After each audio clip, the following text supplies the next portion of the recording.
of famine risk in 4 conflict countries that include Yemen, Congo, Northeast Nigeria, and South Sudan. Fans and Mother's Day being observed today in Pakistan.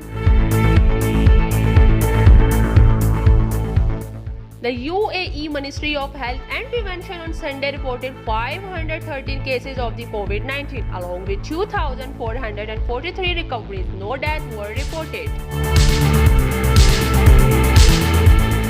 Several boats sink at pro-Trump parade in Texas. President and Prime Minister of Pakistan said nation will never compromise on sovereignty. Police arrested dozens of people and used tear gas against hundreds of demonstrators in Portland late Saturday as the western US city.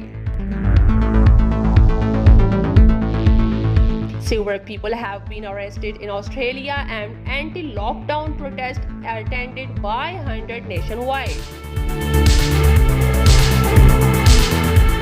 Free press in the UK under attack by climate activists.